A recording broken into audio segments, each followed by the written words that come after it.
Welcome back to episode 10 of the Opposition Podcast. I want to start by congratulating you, Rukshan, on music that was half decent. Yeah, this music's been going pretty good. I think people are happy with this music, so I'm pretty wrapped with myself that I finally managed to find a song that no one's complaining about too Was that much. Sri Lankan?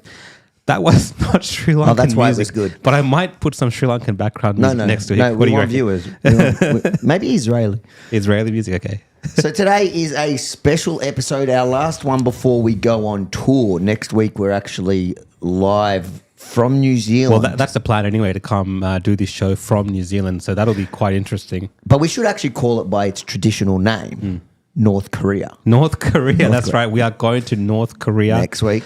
I don't think Chairman Ardern is she in power still? No, she's not. You mean the WEF is still in power? Yeah, that's it. Chairman Hipkins is there right now. If you were going to take me with you, would they ban me? Or not? Hold on, why is that guest? You can tell this guest is related to me because he's butting in. Nobody told me not to ask questions. 100%, guys. Look, welcome to the 10th episode of the Opposition Podcast. And like all the other episodes, we are still talking about Avi Yemini. Perhaps one day we'll get to talk about myself, but for now, we're going to be focusing on Avi, and that's today's special guest. Is actually a very integral part of the man Avi Yemini here. It's his father, Zephaniah. Welcome, sir. Thank you. He's the man that was butting in before, so you see where Avi gets it from. How are you doing?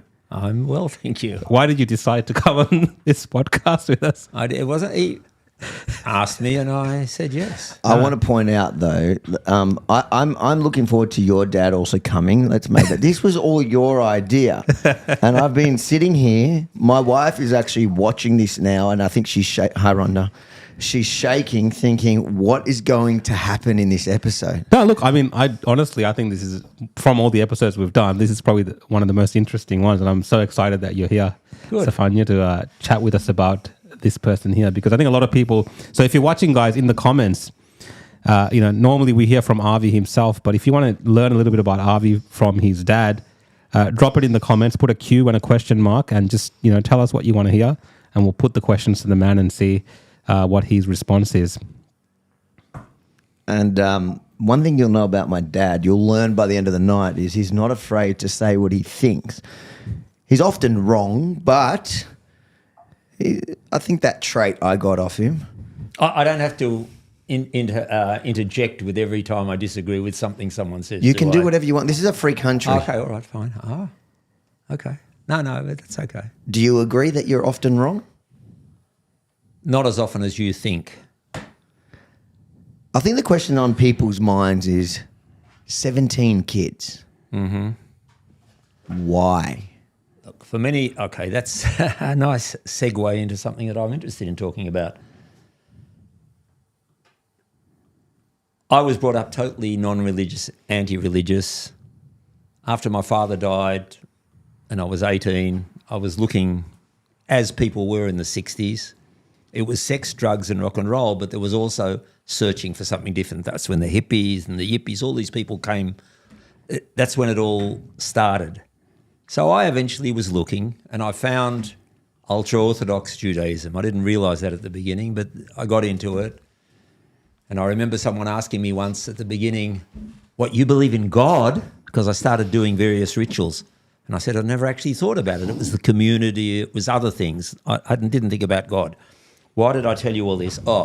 So part of the thing was, when it came time to get married a few years after that, I met my wife-to-be at that stage 3 times, and then we got engaged, and then a month later we got married. That's the way it worked. So the children was also just an extension of that. You got married, you had children, everybody did their thing. The roles are very defined, gender roles are very defined. So she just, being fertile, she just kept having kids, and that was it. We didn't think about it. It's not that we decided to have 17 kids. We just had kids because they kept coming out. Now, when he says he's from ultra-Orthodox, I think this is where we play that video. I think I'm turning down, there's a sound coming out of that. Is that this remote, Rukshan?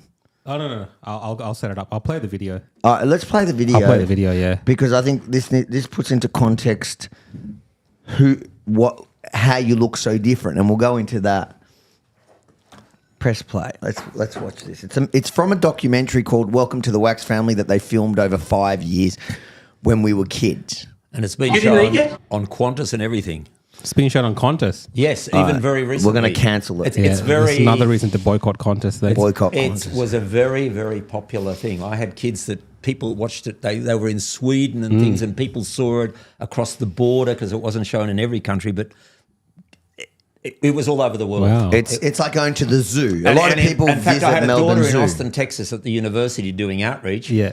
And some of the students there, it became a cult movie in Austin, Texas. It's one of the biggest university campuses in the States. And people knew the words by heart. Wow. Like literally by heart. I'm starting to understand where the mass shooting is. Cut. All right, let's play Press this video. play. Let's press play. You didn't eat yet? When Mummy was here, did you eat or not? I saw you here this morning. You did eat breakfast. That's not true. Okay, no more breakfast now. You eat all that up. You eat all this up. You eat it all up now. There we are. Wow. I'd like them to be more observant than me. But I wouldn't like someone that is actually very observant but a really horrible person. And on the other hand, someone that's very, very nice person and good to people and kind and everything like that, but isn't observant is also not good. So I want a combination of the two. That is our ideal. Can you leave? Whatever Mummy says, there's one boss here running the show. That's Mummy. Okay? Organising an event like this means the family's buses have to be sent on ahead so the children can be ferried home That at was the our end of the family evening. car. I used to go to parties in that. As soon as my father comes back. Do you know 42? Who's 42? That's me. This was the 1 week he had to do the washing. There we go. So that was a taste of, I think that was a real taste of our family. Absolutely. In fact, it annoyed me. That film I found to be very accurate, and we didn't interfere with it. And people complained that it was like a whitewash of the family, but I don't think it was at all. I mean, you see me there in that clip where I'd forgotten that I was on camera. I got caught. Welcome to the Wax Family. You can go look it up. It's an old film. Is it on YouTube? No, not YouTube. It was SBS. It was Film Australia made it. It was featured on SBS for a while. But if you look up "Welcome to the Wax Family," you'll be able to find it. It's an hour. It was filmed over you 5. You can actually find it if you look it up. Yeah. You have to pay for it. Yeah.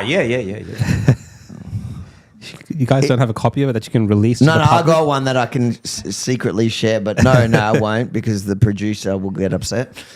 But it was filmed over 5 years. They followed us to school or whatever. They became part of our kind of family. But I think the question in many people's minds is, look at you there, chasing after a bunch of kids, 17 kids for those that are at home. This guy here had 17 kids. I have 2 of my own. Rhonda has. We have 4 at home, and mental health issues with me stem from that. Imagine having 17, and imagine, Rukshan, for a second, it's 17 times me. Am I the loudest? No, but you're not exceptional. You're just Hold normal. on, that's harsh. No.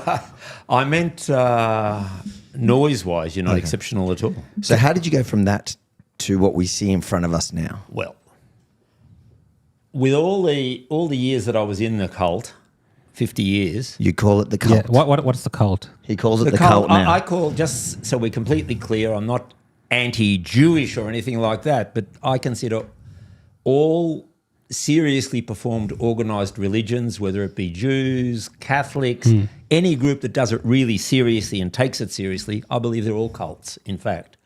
They all have the major components of cult.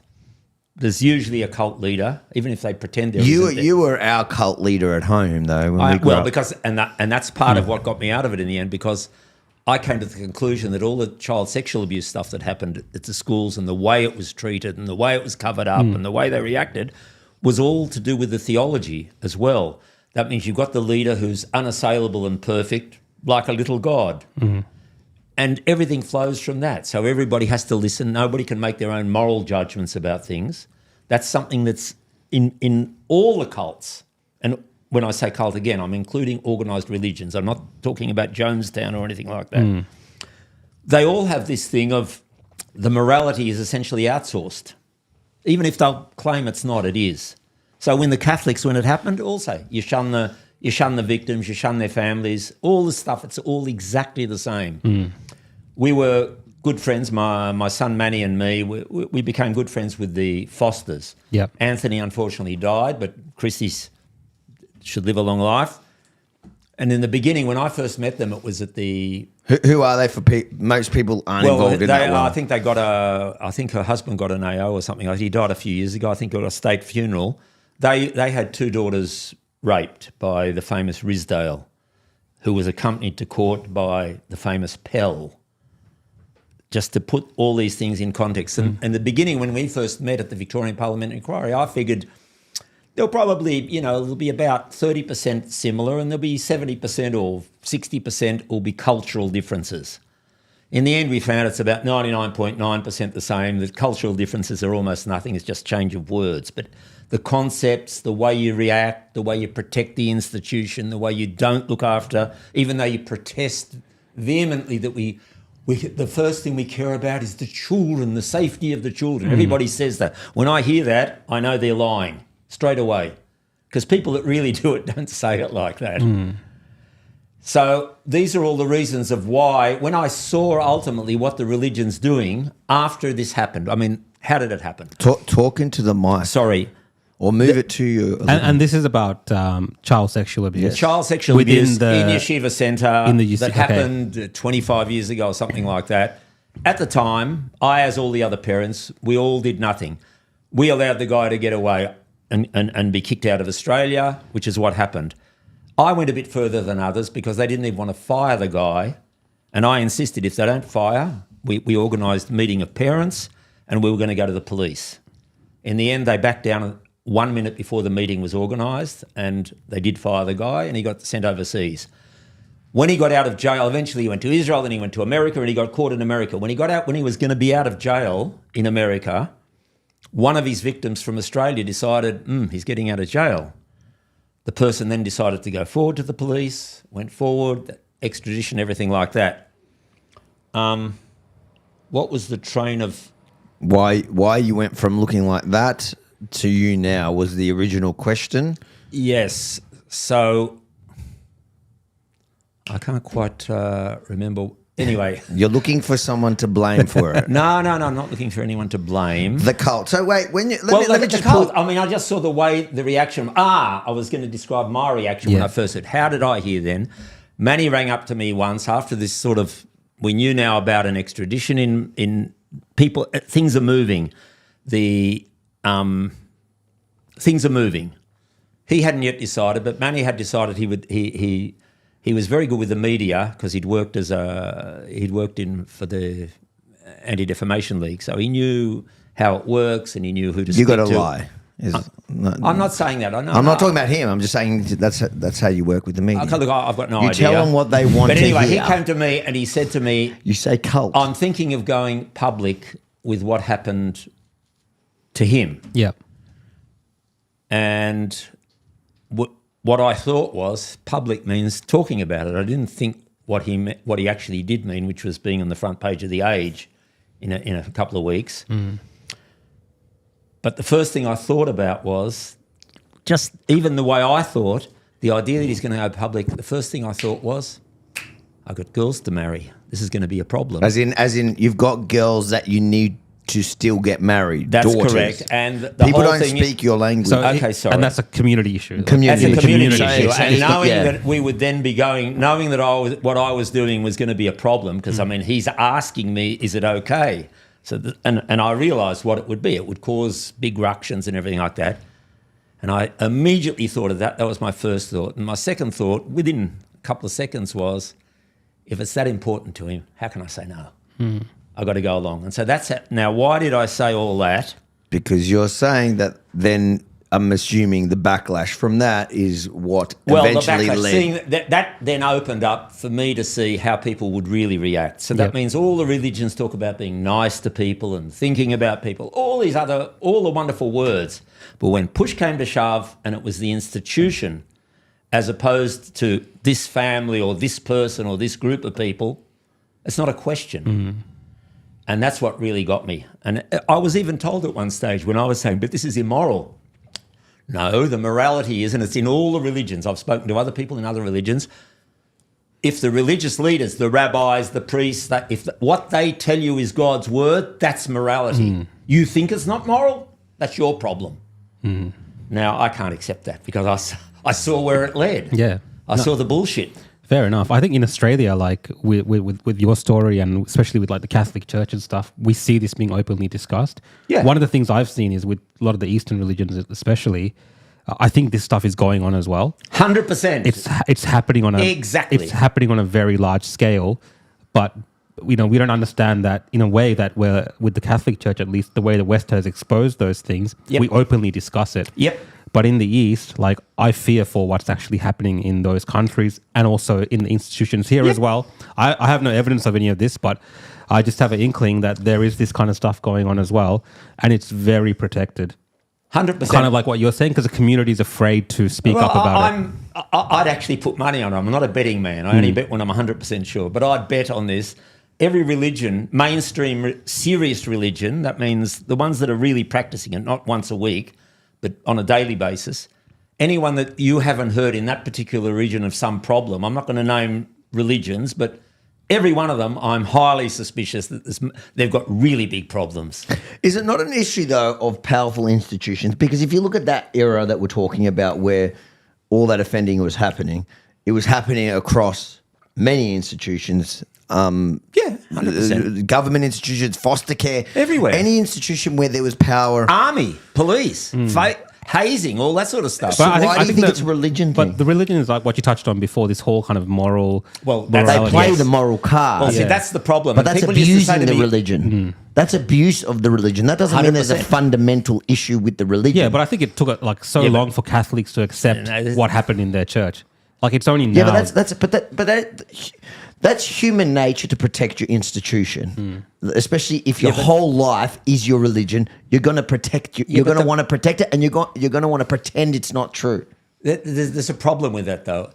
A car club, they're selling membership, they're selling love of cars. So people go out once a week, once a month, and they have a car meeting and they all enjoy themselves. If someone there is immoral, as long as they don't bring a fake car, that would be the bad thing there. Everything else is fine. We don't look at his private life compared with this. Here he comes along that. Religion, what's it selling? One of the things it's selling is morality. It's not selling science anymore. It's not selling social knowledge particularly. It's selling morality. And it says, rationality and intellectualism can't get involved in morality. By the way, there's some... But I'm not arguing with you on that. I agree but that is a corruption of the religion as opposed to the religion itself being corrupt. No, I would say that It's humans involved. Well, that's an inbuilt part of every religion. But I don't think Once you it's have a inbuilt. structure and a leader and everything like that, I agree, it's human nature. But I mean, what does that mean? Ultimately, you're out there preaching morality, But and if you're you doing the believed, opposite of it. if you believed in the scripture of it, if you had faith in the God and all that, and everything you learnt and you preached and you forced upon us as kids, Correct. if you believed that, it doesn't matter what everyone else was doing, you would still be practicing it now. If you believed in God, if you believed in everything that you taught us and you forced us to do as kids, no matter what the community did to you, which I agree, people acted really badly. Yep. But you would be would still believe in it today. No, well, the problem is that I started to connect. That was part of my going out. Very slow. It happened over a period of years. It didn't happen in one day. First, I went away from that cult, but still ultra-Orthodox, keeping the Sabbath, keeping the dietary laws, everything like that. It was only slowly. And then I eventually made the thing. But part of it was seeing this lack of morality, and I connected it with the theology because I thought the theology was an integral part. It set it up for this to happen. Just like we've said now. Rukshan agrees that it's in many of the religions. Rukshan often agrees with rubbish. No. Like I think it is. Like That's right. I definitely think it is. Exactly. I just think. What do you think? What do you think? No, like in all religions, like that I see, especially the ones where, like in the Eastern religions, like let's say Hinduism or Buddhism, and even Islam. He's got a tiptoe around that. No, I'm just saying in the East. He doesn't want to die. I mean, by the way, I'm not anti-Muslim No. and anti-Islam as well, but Yeah. I'm just saying, even Islam. He's tiptoeing. He's careful. He's smart. Rukshan's actually smarter than he looks. No, with all he the- might with- have a darker complexion than us. With all those religions, like I see this as a problem as well, potentially, but I see it because the communities are afraid to speak about, like it's not a part of the culture speaking about these things. Well, I'm not arguing all that. I'm not arguing all Yeah. that. Did you hear what my question was to Dad? What was the I question? have daddy issues. Yeah. So as kids, as you could see in that video, Yeah. we were forced upon this religion was forced upon us. And I hear everything and I understand all the hurt and I understand everything you say about morality, people that pretend to be moral or but then at the end of the day, God. But then at the end of the day, your excuse for leaving it is because people acted badly. But it's not. That's not the ideology that was bad. You're not saying that the faith was bad. You're saying that the system. No. Once I got into it, then I started examining certain texts which are not universally accepted. Why didn't you examine them for 20 years? Why you made Because us I was do in it? the cult. That's the way it works. I actually looked up some stuff about. I wanted to see because a lot of people don't really understand what cults are, and they look on. They have to sort of look wacky. Like one of the things brought the example of Tom Cruise. You have to be wacky and do wacky things. No, it's not like that at all. These people look the most conservative things, and yet it's a cult. For the record, I think it's all wacky, but I thought it was wacky when I was 13 and you kicked me out of home for thinking it was Okay, wacky. You are correct. What can I do about that? I'm a now? little bit triggered. No, I'm not triggered. Let's say Actually, I'm coming on this show I- as payback to you. no, this is For what I did you're wrong. This is And public therapy. I'm getting questions as well. Lots of questions for Dad. Oh, go on. Yeah, so I'll just pull some. Go up. on. Give me- This is give me- this is public No, therapy. Is this therapy? Let me add just one more little thing Yeah, go about for it. in answer to your question about me. Once I started questioning all sorts of questions that was sitting at under the surface in the mind all the time. An intelligent person doesn't just not have the questions. They have them, but they put them to the side.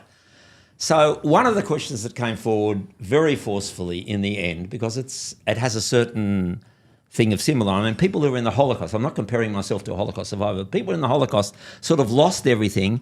Their whole society disappeared and they went somewhere else, okay? So that's what happened to me. So I was able to understand that. So I started asking the question, where was God in the Holocaust? And this is, in fact, what a lot of the Holocaust survivors did at the time. And that's why many of them became from totally religious. They did exactly what I did, and they became totally non-religious or anti-religious. I feel like that's just a justification to yourself. You No. Even if it's Absolutely. subconscious, you think. 1 second. I need Rukshan, I don't lie. I try No, not to lie. I didn't say you're lying. I'm saying it could be a subconscious. I understand Avi's point as well. He's trying. I think what he's trying to say is all this bad stuff happened within the institution and the people around the institution. But how does that change your relationship with what you believe and God, which wasn't necessarily involved in those bad things happening? Well, okay, I'll give another example then. Yeah. The cult leader who is within the cult compared to God, very similar. The question was, in the cult, he's considered as like God, omniscient. He knows everything. He can do everything. So my question was, and that was a question that no one has an answer to. Did he know? Because they said he knew everything. He used to answer. I said it in the Royal Commission. I gave it as evidence there. When my ex-wife once had a growth on a finger, we went to the doctor and he wanted to do a biopsy. He booked her in, and we always used to ask the cult leader before doing anything like that, an operation. We didn't get an answer. We checked with the secretary. Yes, it's gone in. He gave it in again. There was no answer. So we cancelled the operation. She didn't have the operation. Okay, nothing happened. There was no problem. But he knows everything. That means he never examined or saw it, but you believe that he somehow spiritually knows. So my question became, and I asked many people, did the cult leader know about the sexual abuse going on 25 years ago or not? So with Pell and these other people, he didn't know. But this is a guy they claim about him. His own followers claim he knows everything. So if he knew and did nothing, well, he didn't exactly act very morally. And if he didn't know, it means the whole thing's a lie. He doesn't know everything. But Which to you would have been obvious. Well, I'm saying how all these things are connected. That means convenient, once I though. started dissecting the things, the relationship with the cult leader involved also an analogy with God. Because that's the way you've got to understand. Cult followers look at it like that. Some of them, if you looked at the adoration that I don't know, he died recently, yeah, Pell? So the adoration some people were talking about is if nothing happened. Because he was never convicted of anything. So, well, no, anyway, he was convicted and then had it overturned. That's slightly different. And convicted and overturned means you're still innocent. But read those comments because we're going to keep going about this. I'll get to the comments. And I've got real. Did I answer your question yet or not yet? I don't know. I don't think so. I don't think there's an answer to the question per se. I think that everything you're saying still feels like. You're right. It's actually an emotional thing, and in fact, he's not even religious in asking this question. Imagine what the religious ones are saying. I mean, someone could go through what you went through and go the opposite way as well, and become even more religious. And it would be difficult. I mean, as in like it could be. I mean, it happened to Holocaust survivors as well. You're right. Yeah, it did happen. These things are very analogous. Really bad situations which go one way or another. So I'm sorry. So what did you just? No, this is Ben. You just jumped into our camera. He wants a close up of my dad. Benji wanted to be in the shot. I'll pull up some questions here. Yeah. One of them was, did Avi have a TV in your bedroom growing up? Absolutely there was no TV at home. There was one no TV, TV only much later. This goes. Yeah. This goes to the question. I used to have to put a sign on it again to show so that other people would see. Yeah. It had a sign on it saying this is only used for family and educational videos. So what does that mean? So you have a family of 17, a lot of young kids. Yeah. I mean, I grew up. I came home after school. I watched TV. What did these guys do when they came home? They played. We lived across the road from the school. You could get into the school, which had basketball courts. Yeah. Without crossing a road, so they were able to do it from very young on. But no TV. Like did they watch Play School? That was education. No. No, we watched. You used to get the videos. You used to get from the library the videos. So we watched educational Steve ones. Irwin, Crocodile Hunter, before anyone even knew it in Australia. Yeah. Oh, that was educational. That was it's like learning about animals. We got a little. Your dog heard about Steve Irwin. We got a dog. He's in the got his- studio as he's well. got If you would have had a picture now, you would have barked, and he barked even just from the name. My dad's given up on all 17 kids. He's got a new favourite child called Billy. Billy, it's a dog. Maybe we'll show Billy later. This is a guy that hated dogs. So there's so much to unpack about this. It was unacceptable You to have a hate dog. No, 2 years ago, I'm going to listen tonight on this show in front of the world. I'm going to call you on your bullshit. 2 years ago, you came to my house, and I have a cavoodle. You know Winnie? Yes. Yeah. Cute little thing sleeps in my bed. It's the cutest fluff ball. You love Winnie now. And you came to my house and visited, and you weren't religious by then as well. You were like you are now. A couple of years ago. 2 years ago, 3 years ago, 3 years ago. Winnie just turned 3. So in the last 3 years, you were not religious. And then you came in, and Winnie came up to you and he's like, oh, get that gross thing away. Like, don't give me the germs of it. Really? Yes. Oh, really? Well, you've done a full 360 then because you love this little dog that you bought in. He kisses it on the lips. He kisses but it's Billy. Billy, yeah. Do you want to show us? I've never kissed a dog before on the list, but I used to have it. Billy, you have. Is Billy? Yes, but before that, I don't. You believe didn't I even ever let did. a dog touch you. I understand, but I didn't. I had 2 Dobermans when I was a kid. Yeah. Okay. Well, By the way, this is an interesting story because it shows some of his extremism. If he's extreme, he's not extreme, No, but if he were extreme, That's going to be taken out of That's gonna be context. taken. That's you put him on the spot there. That's good. no, Go on, okay. My mother adopted a stray dog once called Butch, but he wasn't allowed in the house, and I didn't particularly like him. He was very scraggy and everything like that.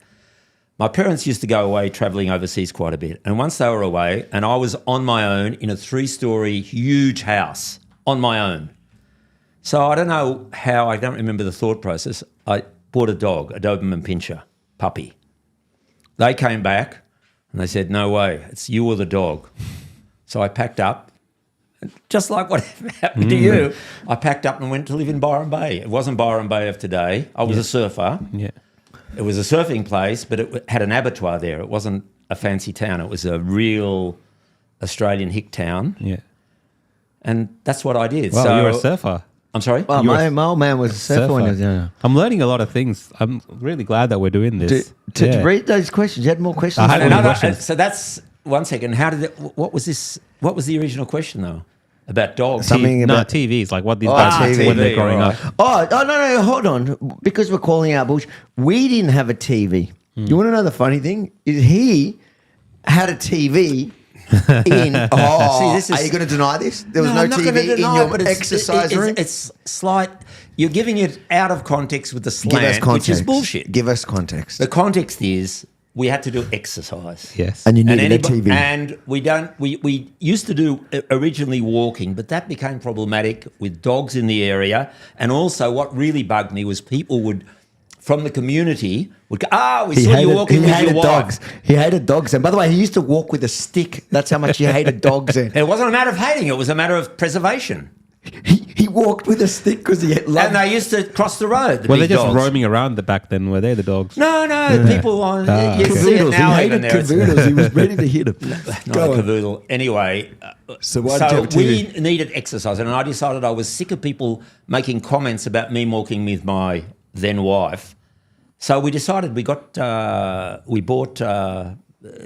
steppers and all the equipment for home, and we used to put it on, and we only used to watch it while we were actually on the thing. It was in a separate part of the house. The kids thought that was hypocritical. I kind of understand. How is why. it? Oh, I understand How them is as it well. not hypocritical? Yeah. We only had a TV that had a big sign on it. There was no TV.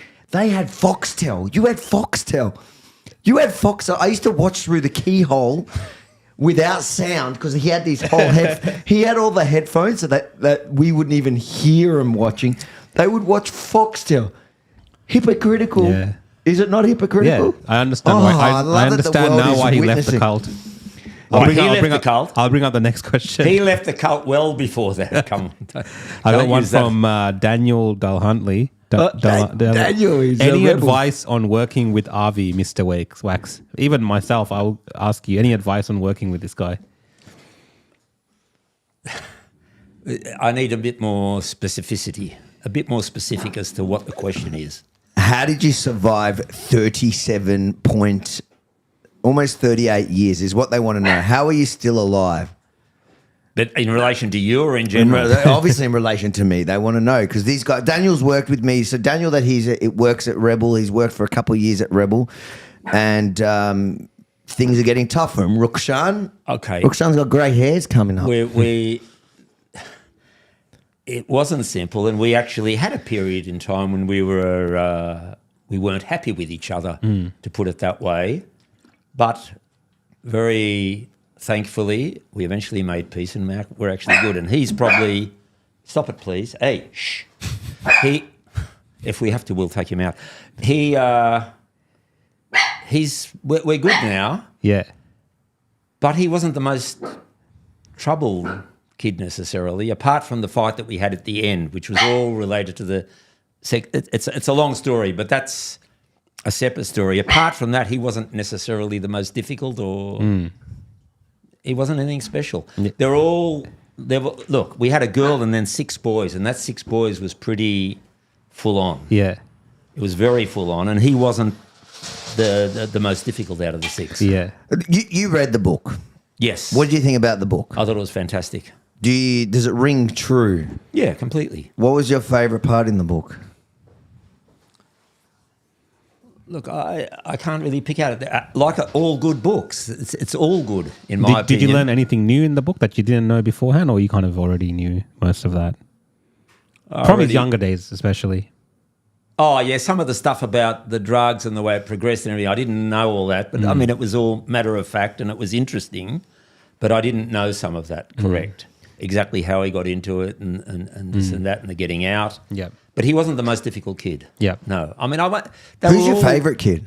Sorry? Who's your favourite child? Besides for Billy the dog, obviously. Now or then or what? I know with you it's different. Right now, who's your favourite kid? They're all watching.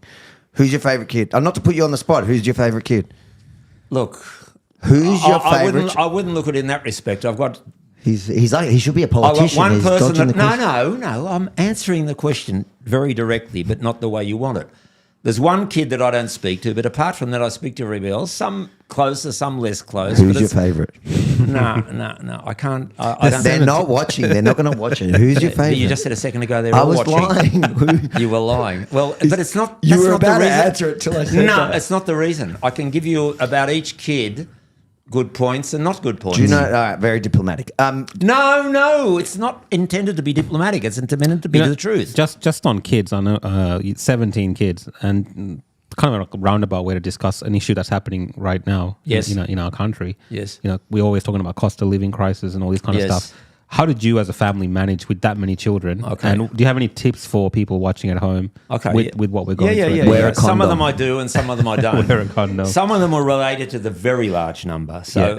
with relation to school fees and everything like that, they were pretty fair, but they didn't know how to do it. So they would essentially ask me, and I gave what I could give because they didn't know how to evaluate. Like 10 kids they might have known still, or 8 kids they might have known, but 17 they didn't have anything to compare it with to know what to ask me for. Are you laughing because the numbers are so great?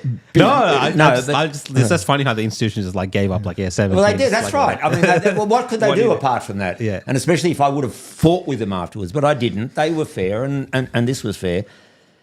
And as far as buying stuff goes, we used to buy, as is in the Welcome to the Wax family, we discuss it. We used to buy by the case only, and we used to buy according to the season. And we often checked with family friends that had 4 kids, let's say, and we used to spend as much on food as they did. And we had tons of food. You agree with that? Yeah, there was food was always in Food was abundance. always no good TV. quality and tons Besides of it. for in the exercise because room. we used to buy by the case. So fruit and vegetables were all taken care of like that. So we didn't spend more than other people. One of the butchers was very nice to us and gave us. We used to buy once a year. At one time of the year, they want to clean everything out, get rid of all towards Passover. They want all the non-Passover stuff out, and it's all new stuff. So I used to buy even a few $1,000s worth, essentially meat for the year. They were interested in getting rid of all of it. No discussion. This, that, whatever they had, I'd buy it all. And we did very well. It was a good price. They kept it in their freezer for me very nicely. It was really nice of them. Some of these people were Holocaust survivors or children of Holocaust survivors, and they took into account a large family because they remembered that still from Europe or the story about it. So they went out of their way to help us in that respect. So that's taken care of. Meat, fruit and vegetables were bought just regular but by the case. And what else? Clothing. My ex-wife was an expert at. Took her a while to work out that when in Australia, when it's written 50% off or 90% off, it really is true because overseas they do the same thing. Probably in Sri Lanka as well. They have sales all the time. They put it up 100% and then reduce it 50%. But here in Australia, it really was like that. And she'd know exactly when to buy when it got to the minimum before they ran out or whatever. And that's how we did clothes and everything. And the kids were always well-dressed, clean, well-fed, all that sort of stuff. I find it fascinating because today, most family units are about 2 kids maybe. Yep. And a lot of the perception of the media coverage is it's people are going to struggle with the cost of living, and I understand, I get that, but you almost have this kind of can-do attitude with 17 kids. You just got to make it happen, or is it? Part of it is you put your finger on something because, in fact, a lot of my kids do have the can-do attitude. My ex-wife had it. I've got it. He's got it. And quite a few of the kids have the can. If there's a challenge, you don't look at it as a challenge that maybe I can do it, maybe I won't be able to do it. Once you take it on as a challenge, you do it and you make it happen. It's a way of thinking.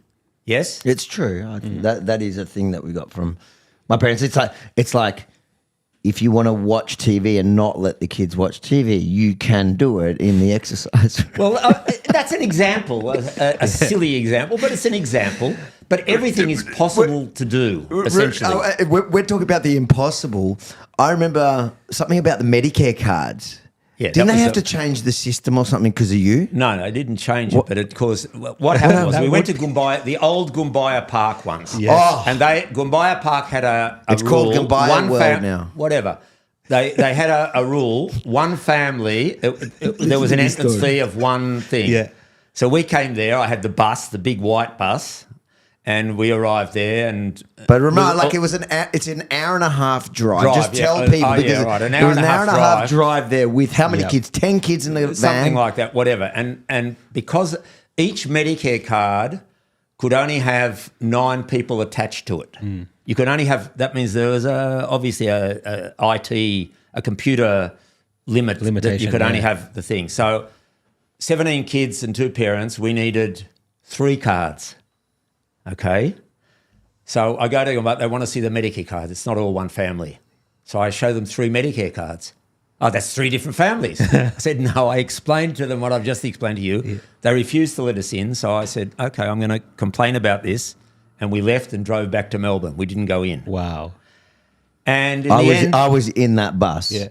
In the end, think about that as a children, because he's never thought about it from the child's perspective. That's correct. We drove an hour and a half excited. Gambaya Park was the best trip that we. It's not like Gambaya World now. Yeah. It was actually fun. No, back then. I went to Gambaya Park many times. But Gambaya Park, you remember it was good fun. It was so much fun with the kangaroo. It was so. It's not like now. I've taken my kids to Gambaya World. They can't understand why you wanted to go. No, Gambaya World now is a water park, but it's crap. Like it's a crappy. Be careful what you say. I don't know. It's maybe defamation or something. You can't defame a company that has more than 10 people in it. Trust me. Oh, really? All right. I've been through defamation a few times, but it's crap. Anyway, we got out of it about a year's worth of vouchers.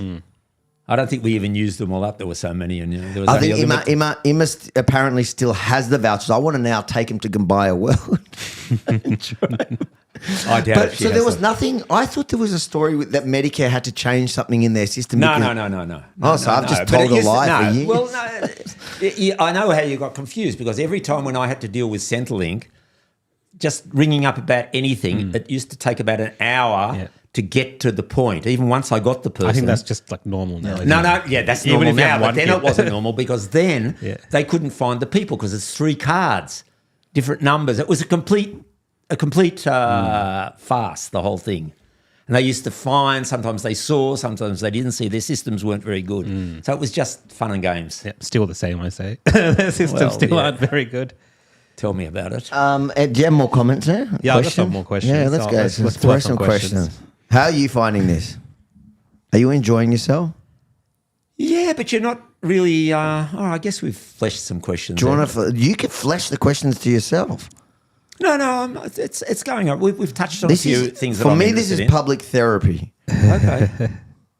Look, one thing that you've touched on a few times about how the hypocrisy and the way we treated you and everything like that, of course I feel bad about that. When I read your book, it made it very clear, for instance, being kicked out. You were very fair the way you said it. You said, it's our way or the highway. You either do this or you're out. But lest you think, as some in the family even said several years ago, it was just you, nobody else does it.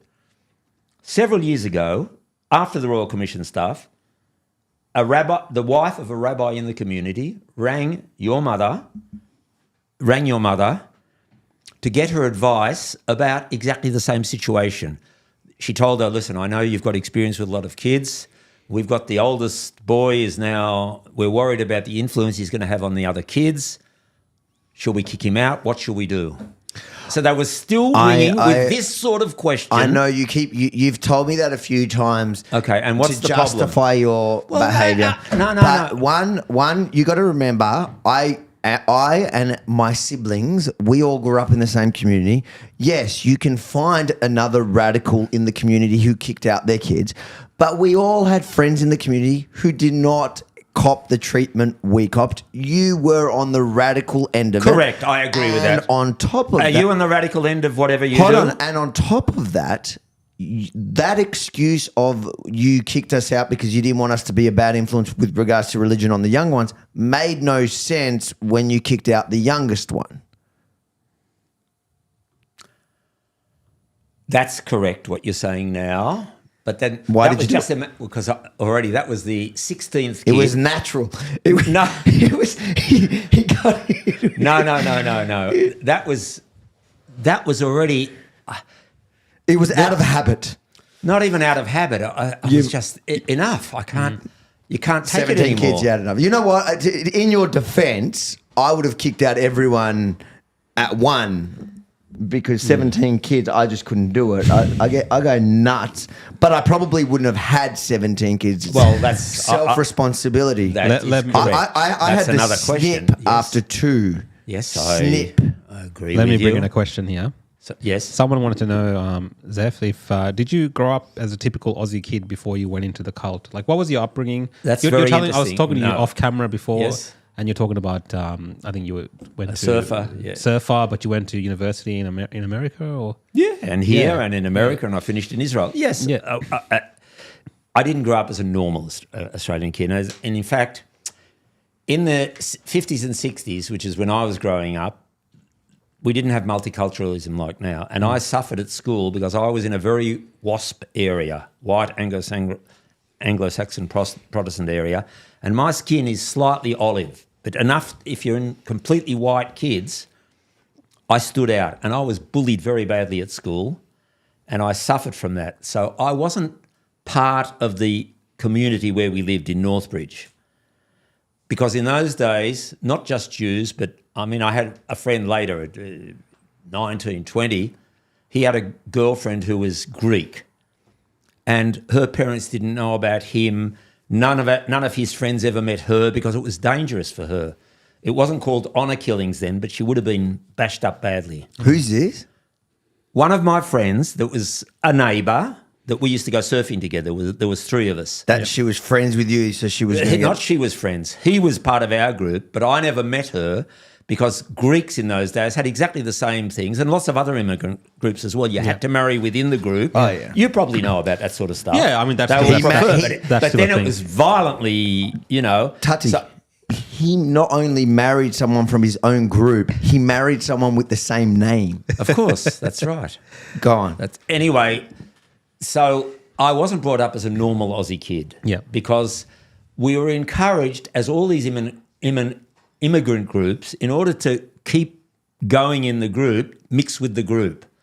But in our area, there was really only another Jew or two, so that I had no one to mix with there. So I was caught between a rock and a hard place in a way. I didn't fit in anywhere. And in fact, on analysing it many years later, the reason I became ultra-Orthodox was because I found a community.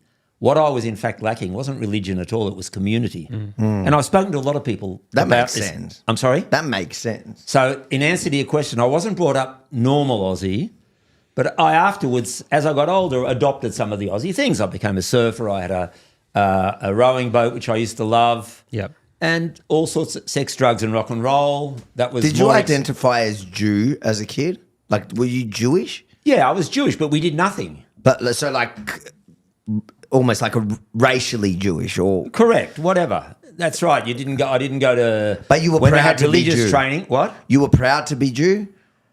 Well, a lot of the immigrant groups, including Jews, but not only, they all consider themselves a bit superior. I'm sure, I don't know if your group does, but many immigrant groups. Can Sri Lankans even? Sri Lankans are the most superior group. Okay, well, You know what? I'm just going to jump in here. Sri Lankans and Southeast Asians, Indians. I know, like, people might not like to hear this, but we run the show in Australia. We're your doctors, we're your lawyers, we're your accountants, and we're your Uber drivers. 7-Elevens. 7-Elevens. We do everything. So It's true. Yeah, you're a these Telstra support. Telstra support, tech support. We scam you on the Doctors, phone. We accountants, call you and scam you from India. accountants and lawyers, that's Jews as well, but Yeah, Jews yeah. didn't often in those days go to Uber them, and stuff yeah. like Tati, that. we've got to So- talk about some of the positive skills you had. How much Telstra credit do you have? Well, I don't now because they changed the system, but I got up to $70,000 plus. Wow. In How? Telstra prepaid How? credit. How? It was a combination of various different offers they had, and using a mathematical intellect, I combined various of them to get above 70,000. 70,000 credit, which afterwards, when they changed the rules, it got converted into actual money, but not 70,000, much less. But we had free phones, free use of internet and phones for home and business for about 10, 15 years. Can you tell people? So I remember there was a period. Hello, Telstra. We love you. I remember there was a period where to make phone calls, we had to call one phone to another phone. That's correct. Can you explain to me No, how that these worked? are all technical things. Don't worry. They're the So same. so we had to call one phone to make a call to outside call, but somehow through this process, just tell me if I'm wrong, through that process, you were not only not paying, you were somehow Getting money. That's correct. That's correct. This was back in the day when you had to pay. You had to pay for calls, like for each call or per time or whatever. My dad came up with a system this goes down to your cost of living crisis. That's right. I was going to bring that up as well. This sort of thing became important. Okay. This guy had a system where making phone totally calls, legal, by the way, legal. making phone calls was making money. So everyone else was tight on making I don't want. Should I call that person? It's a cost of. We don't think about that today because now it's you have included. unlimited calls. But back then, every call cost and phones, mobiles was by the minute. He had a system where Telstra paid him to make calls. They had a plan for a certain amount of time. Where a prepaid plan up to $50. You could earn up to $50 a month. You got 5 cents credit for every minute that someone called you on this plan. Oh, that's how it works. So I a see. combination of that was the basis of the whole thing. But then a combination, how do you make free calls to those numbers to get the free money? So I worked out a way of doing it. At one stage, I had about 40 or 50 SIM cards. Telstra was in my fast dial. They used to get things screwed up. Yeah. The TIO was also my best friends. I had millions of arguments with Telstra. I always won, except once I think I might have lost. What did you lose? Were you actually wrong, or did you give up? No. I never took them on When if you I wasn't lost, right. when did you lose? I've never. I didn't get the extra thing that I was asking for, whatever it was. This explains a lot when I'm listening to these conversations. What, because Avi as well. Which bit? How does it compare? No. Just his challenges and his legal challenges and so on. Yeah. There you go. You're going to go get what you rightfully deserve. Because of that funny question, I'll tell you another little funny thing about how naive I was. I had at about age when I was a surfer, I was wiry and very muscly, but very thin. I was very light and thin. Once I had a friend, in those days, discotheques, people used to just rent a hall on a Friday night or a Saturday night and invite, 600, 700 people, and that was called the discotheque. You'd bring in a good band. So I once had this friend in Newcastle, and he did this, and his security backed out at the last minute. So he rang me, can I do it? I was very flattered that he's asking me. So, all right, I'll do it. I didn't know anything. I couldn't fight. I didn't have any capabilities of anything at all. So I got there and I thought, Newcastle, even today, one of my son-in-laws he did his training in the Hunter area a lot, so he saw people bashed, even just a few years ago, with metal rods and stuff like that. It was a really rough area. And I'm there as the bouncer. There's about 600, 700 people there on a Friday or Saturday night. And I saw what's going on. Anyway, I just acted very cool. And the rumour went round the room that because I'm so wiry and thin and not a big guy, he's a super black belt in karate. That's the rumour that went round the room. I didn't have a bit of trouble that night. Yeah. Everybody listened to me just with talking. And I could have been killed that night. That's the most scared I've ever been in my life, I think. So really? You've had 17 kids and that's the most scared? No, but I get his point. Like, talking is a gift. Gift of the gab. I had no... It wasn't that I was brilliant. I had no alternative. What could I do? I couldn't fight. What could I do? Talking to the mic. It was just very funny. That goes to the question of, is that normal Aussie? Well, not... Well, some. There are Aussies that that. That's personality. Yes. Are there more questions there? Let me just pull it up. Give me a second. You got to meet Rukshan's dad. Have I even met your dad? No, I don't believe so. Why are you hiding him? I'm going to hide him until we bring him on the podcast. I'm almost sure that does he talk with an accent? He does a little bit, yes. Oh, we're going to have your dad here? Who said he's got that sort of accent? Sri Lankan. All right, I got another question. Is it not Sri Lankan? Have you ever contemplated to live in Israel permanently? And he moved there. Yeah, we after I got married, we got married in Israel. We met in New York 3 times, then got engaged, set the wedding date. She went back to prepare everything, and a month or 2 later, I came over. This is 73, late 73.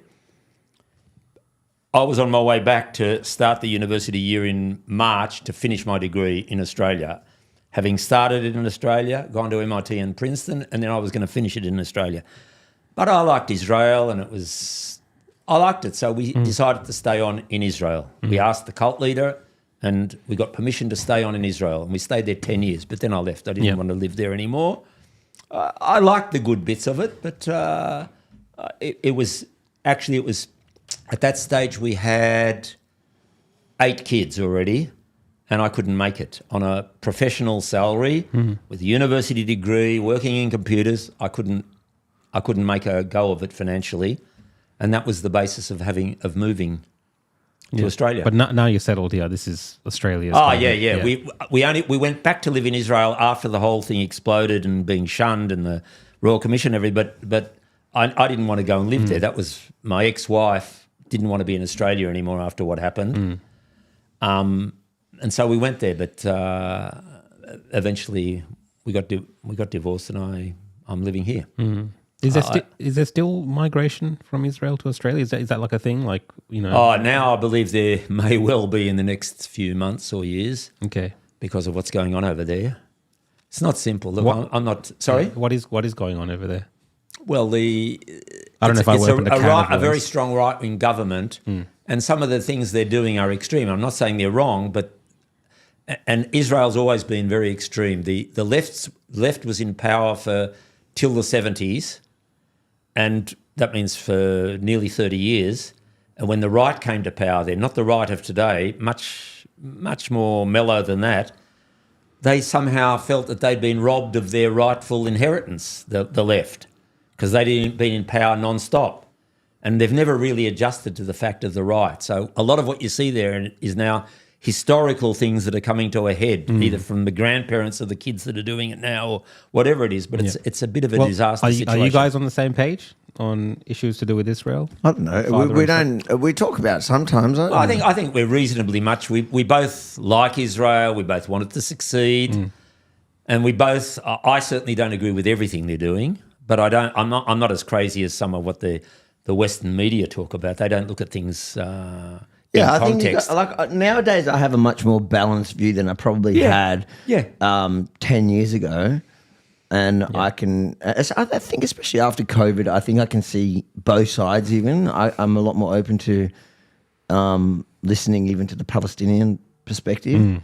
But I think the mainstream media here and people on the left in general are just unwilling to even listen to and entertain the idea that the other side, so the Jews or the Israelis, have any right to be in Israel at all. So, and that's totally counterproductive what they're doing. They don't. I don't know if they realise it or not. I don't think they care. It's like most issues. It's like most issues. I think that you recognise that when it comes to the conversation around Israel, and that's what I've always found so funny about the Jewish community, is that Jewish institutions, like all the organisations in Caulfield, they're so conservative when it comes to Israel, but then they're so woke about everything else. Yes. And they don't understand exactly how they behave in regards to every other issue, things like free speech, exactly how they behave is how everyone else behaves about Israel. And they don't understand. They're sitting there trying to apply logic to the argument. And you go, dude, look in the mirror. Look in the mirror. You behave exactly the same way on every other woke agenda. But when it comes to Israel, you're conservative because it's about self-preservation. I can see both sides. And I served in the army, and I've seen the bullshit that comes from that. I served as well. What did you do in the army? 1 week. 1 week. And I was warned, shut up during basic training because you are going to get kicked out and put in jail. That's what I was told. Like people that saw me there in the basic training, they warned me if I didn't shut up, I was going to get kicked out. By the way, I saw in the comments somebody pulled you up. They said there's no such thing as a super black belt. How did you get a rumour started about you that you're a super black belt? I was just using a turn of phrase. They thought I was just the highest black belt that there is. There is only black belt. Are you certain about that? I don't know. It depends what art. It depends what art. I Maybe guess. Kung Fu does have it and the other one doesn't have it. I don't know. Right, They just guys, thought I was... Whoever's calling out my dad, fact checking him, shame on you. Maybe it's This is the Ari- man that created a superstar. My 10 brothers. We're going to need a fact check there, I think. No, but there's nothing to fact check. I'm not saying that it was I used the turn of phrase. Well, Be careful. This is the internet. Everything you say, any wrong symbol, like what I'm doing right now, that's going to be frozen, and somehow that's going to be a white supremacist symbol. Well, let me ask you, Seth, are you proud of your son today? Yes. The man he is? Because Absolutely. you probably you see him a lot on And I, in fact, online. wrote to him and his wife Yeah. after I read the book and after it was I said, I'm very proud of you. I'm almost certain that I did write that as a text. I know you're to proud. your You know how honour. I know you're proud? You know how I know? Because the sales in South Yarra area of the book is a lot brighter than anywhere else. Are you for real? No. No, I don't. No, because It you could tell be. every, I know. Well, God, I did. You talk. One thing about you is you wear your heart on your sleeve. So it is very easy to read how you feel about something or somebody. So if you like a dish, It's the best. we know it's. We It's the joke in the best. family. This is the best dish you've ever made. If you like a person, if you like a night, if you like and also it comes the other way. If a dish is not so great, you've got no qualms in letting the person who cooked Depends it. who the person is. I can assure you I've shut up before. I think You're he selective, might mate. he might think he's being diplomatic, but to the rest of the world, it's quite easy to read. Which I think is which he wants me to pour more wine. A drop. We're cheating here tonight. I had to self-medicate to make this a safe space for us. Here you go. Thank you. We've never stopped a podcast to pour a glass of wine. And I hope viewers out there watching at home, you're enjoying this podcast session. It's not every day, I think, you get to have the father of one of the hosts of a podcast on to hear about him. So I think it's really fascinating and interesting. And the reason I asked you whether you're proud of Avi is obviously I actually am. you see all the negative stuff that is said about Avi.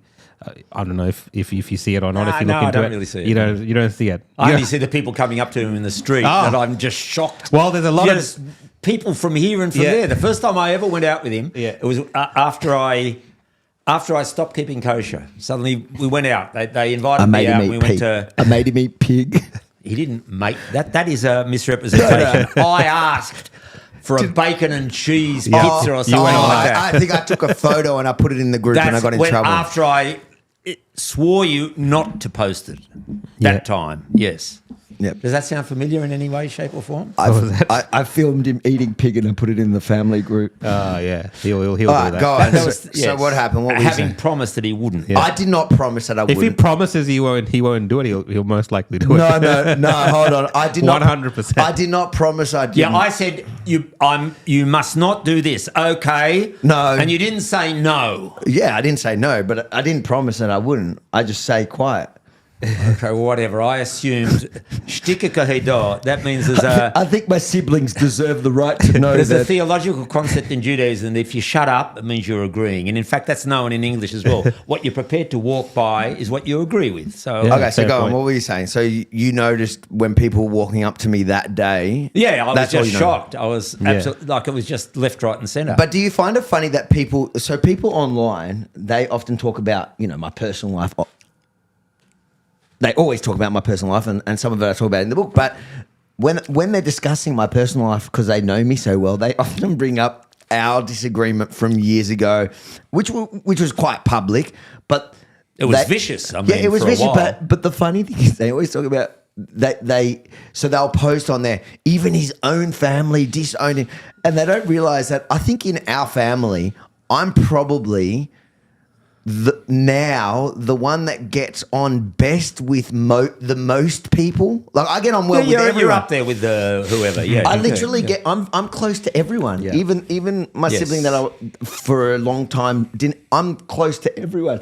And these people, they try to, as a point to make that as to what such a bad person I am that even his own family disowns him, and I just chuckle. Yes, look, in fact, recently a lot of people have actually commented about how close the siblings are to each other. When push comes to shove and important things are needed, they do pull together very nicely. And a lot of them have very good relations. I mean, it's a big family and it's scattered in four or five different cities. Well, Israel I count as one, but then you've also got Miami, New York, not anymore, and then Sydney and Melbourne. Cities in New York. Oh, okay, yeah, okay. So it's really 1, 2, 3, 4, 5, like 5 separate places, if I count Israel as And one. we're pretty close. I mean, now exactly a couple of them were overseas, my eldest daughter and that, and they're all together. They have a great time. Yeah. They really do. No, I think it's amazing because my father has 10 siblings. Right. So you know a bit of it. Yeah. So, and then there's lots of cousins and they've had a lot of kids. And it's like, and especially the older you get and when they start having kids and stuff, this big, massive family unit. Yep. It's like its own little community in a way, right? Yeah. Oh, it's good when you're older. Not when I was younger, I hated it. Hated it. It was horrible, but no, it was horrible. I mean, that's in the book. You do bring it up there where you wanted to be the only kid. I think You used to say that at the time. I remember it was a bit shocking, but yeah, but now I actually think like I wouldn't swap it for anything. I think having that many siblings, and you're right. Whenever there's any issue, and even my book, I found that interesting. When I put out my book, everybody straight away ordered a copy, and I was kind of kids? Everyone did, yeah. Really? That's so And they were nice. just posting photos in the WhatsApp group, Really? of the book coming. And I found that, like, when there's a disaster, obviously, when something happens in the family and everybody comes together, you expect that, like you would expect that in any normal family, and you can understand that because that affects people emotionally. But my book, and they were all excited. I was, but like, some of them would have had a bit of trepidation, I imagine. Maybe, but everyone was kind of excited. Maybe they thought you're keeping tabs. They just didn't want to deal with it later on. It's like, oh, I bought the book. I mean, that's why I bought the book. You bought the book. I was just like, I have to buy this book. I have to get it. I have no choice. Otherwise, I'll never hear the end of it. And he probably won't give me a free copy, which he didn't. So I bought the book. I finally bought my dad a copy. I bought my dad a copy tonight. Oh, amazing. But I'd already He's read it read because I was it. one of the proofreaders. Yeah, he was one of the proofreaders. Thinking I was the best proofreader in the world, but it turns out I missed a lot. He missed. Wow. I was shocked. I put so much faith in him, and then But I just don't understand how. By the way, you never sent me the list of the complete things that I missed. because That you claim. I got more important things in my life to do. Okay. But one of the benefits of having a large family is that all of those who million bought the proofreaders. book, Yes. then when they read it all, each one were competing because we're all so competitive. Really, no one wants to admit it. Everybody's competing, and I know they were competing because they were all sending me private messages. Did anyone else find this one? Oh, really? That's very funny. And I think I found all the mistakes by the end. Now they all want refunds because they got the faulty original copies. Well, they don't get updated versions. No, once you It's buy physical. a book, it doesn't. It's physical, yeah. right? Okay. Maybe the ebook. So I E-books. do here just do some promotion. It is available as an ebook now. Yeah, ebooks available. Yeah, so It's rebel from the start. seriously not because he's my son. I found it, and some of the comments I read from someone that it's very easy to read and everything like that. These completely true. Yes, that's true. And even I though agree. I had a little bit of trepidation because I didn't know how I was going to be portrayed, but I think it was definitely as good or better than I expected, and I think it was fair. I don't think he whitewashed it, but he didn't focus on the bad. And he and also another son that's an activist, they've both agreed that they're tough, undesirable, shouldn't be upbringing. I'm not claiming, but a side benefit was that both of them are strong enough, very strong to be activists because of what they've gone through.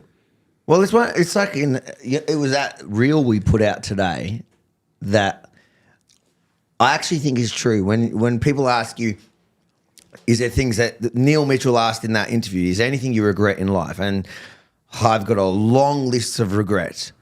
But would I go back and change it? Exactly. Well, if it meant that I wouldn't be where I am today, then probably not. I would just go through it again. Because I'm happy where I ended up, and on all levels with my own family. I'm super happy. I had a really dark period with my family, and now Yeah, I think most people are some of their experiences in life. Like you can't get to that stage in your life, whatever you're doing, without going through all those different challenges and experiences. And then saying, but if it would have been done differently, then I wouldn't be who I am now. And then so... Of course. No, there's Look, a lot of also, I mean, truth to I that. would say, because I wouldn't, I mean, I think 17 children is totally unsustainable. It's not, I mean, I got now a son here in Melbourne. They're about to have their third kid. I advise them. They've got 2 happy, good kids, lovely. Why? Don't have any more. They did. So My dad, the father of 17 kids, is No, because looking down upon his child. I didn't who's say having a looking firm. down, looking askance. I look, everyone that has a kid now, I'm just like, why? That's Except right. for Rukshan. I'm excited for Rukshan. Oh, he's having a kid. He's pregnant. Oh, okay. It's the new age thing. Men can have babies. Didn't you hear that? Well, we should actually even get onto some political issues as well. Just, I'd love to throw some of the issues that are going around in society today and get your take on it. Throw it. This is going to be funny because I bet you. No, because some whack stuff. You come from I guess you've seen Australia in a different way to most people. Yes. So, and you were talking about Many different ways. many I've different said it. ways, and you're talking about escaping from what you're calling a cult. You're talking about your life growing up as a surfer and all this kind of stuff in the 50s. He was told it's either the religion or leave home, left home. Yeah, did either all the that. dog or leave home, left We home. went through all of that. Very So similar. When you think You about changed that, your name as well. That's also correct. That's for a while. Yes, that's correct. so what do you think today about mass immigration in Australia? So that's an issue that we talk about a lot. We're thinking about a couple of 100,000 people coming into this country. It's got two sides to it. The whole thing has two sides. Immigration, just for the point of view of economics, I have a bit of a problem with that. But on the other hand, because Australia, I remember where I grew up in Northbridge in Sydney. 5 minutes walk from my house was a big park called Clive Park, where I was able to go on my own and did it a lot into scrub, into bushland, and be on my own in scrub. You can't do that anymore. I've been there once since then, 20 years ago or something, and it's all thinned out and made safe because someone might hurt themselves, whatever it is. And this is what I grew up in, and it's all completely different. And the more people you have here, the less chance there is of doing that because you have to take the space and you don't have the wild space.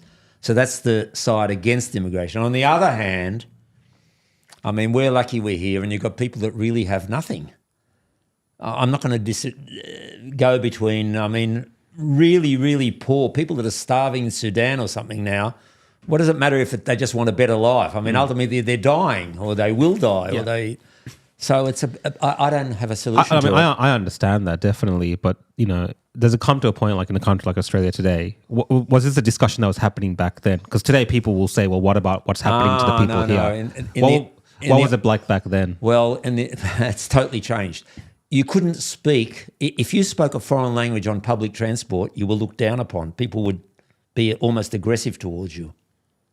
That's changed. So, immigration, we're talking about numbers now. I think we've got a pretty good system here in Australia, at least at certain levels. There are certain sectors of society which I believe the immigration wasn't as good, and they didn't integrate as well, and they don't want to integrate as well. But I think Asians in general have integrated pretty well, and that's a large proportion now. I live next to Melbourne High. I look down over Melbourne High, and I'm elated, and I tell them sometimes, I tell the boys, because the 98% probably are dark-skinned. Melbourne High, Indians and Chinese, a lot of Indians. Yeah. And I think it's fantastic. And I've told them, I said, when I grew up, I suffered from having slightly olive skin. I got bullied at school. And you guys are the majority now. I think it's fantastic. We're pushed into it. Like even our parents make us sit those exams, and they push us towards they're still it. able to do it. It's a selective high school, and they're able to do it. So I think these are all just indicators of how things have changed in Australia. I think it's been wonderfully successful. I know there's places and there are certain immigrant groups that haven't adjusted. But not even the immigrant groups. Like, can we handle it? Do we have the That's what I'm- infrastructure? yeah. When you're talking about, I know Okay, your you're example right. of the scrubs or whatever, but I think it's a lot bigger than that. Yeah, There's but a that would be even without, they haven't paid attention to housing for a long time, not just because of the immigrants. I know. Even just for Australians. I mean, bring- there's people in Lismore that were living on floodplains and everything like that. It was all known by parts of government for a long time, and they did nothing about it. And that was Australians. They're Aussies up there. but that's the point. If we can't Well, even take care of our own, but- how well- can you bring others in to compound the issue? All Because you're you going to can do look at is it in both ways. You can look at it in two ways. You can look at it, well, how can we deal with more? But you didn't even deal with the people you had to deal with. That means that the so problem how can is you your look at the other way? systems. Yeah. Well, no. So fix the system, then talk about bringing people in. It's going to take a long time to fix the system anyway. So what are you going to do? Compound the problem by bringing more people in? Well, you've really got to, if you want to do it properly, you've got to go into the economics of it properly, and you need but you real said you don't economists. like the economics of it. You didn't believe in the economics of it. When? At the beginning of this thing, you said the argument of economics of it. You don't. I didn't want to get involved, but I say you have to look at it. If you want to really analyse the thing rationally, you have to also look at the economics. And do I really know what it is? No. I know that it's going to place a bit of a strain on housing, no question. But on the other hand, other countries are now having a big problem with an ageing population and not enough young people to support the old people. So it's not simple. Australia's setting itself up quite nicely, thank you, for the next 30, 50 years. You know, the good thing about governments is they find the right economists who can give them the exact and figures that's why I they said need. I don't know. I'd like to speak to some real economists and let them really The experts. talk. You know what I've learned through Well, COVID is yeah, the- trust the experts as much as you trust your... Although it turns out that Phil Lowe was actually... I don't want to say anything. I'm not allowed to It turns out he wasn't quite so wrong. It looks like he actually is Some of the respected. things that he did. Some of the things he did. Yeah. I mean, saying what he said was ridiculous, but the people believing him was ridiculous as well. yeah. How could anybody, possibly anybody with the slightest knowledge of the way things work, would have known that he couldn't possibly know what was going to be in a couple of years? It I just mean, he's doesn't- kind of been scapegoated when you look at it today. That's what I think. He's Exactly. been the punching bag for Yes. the government, for everyone. For everyone, Yeah. that's right. I feel sorry for the guy in a way.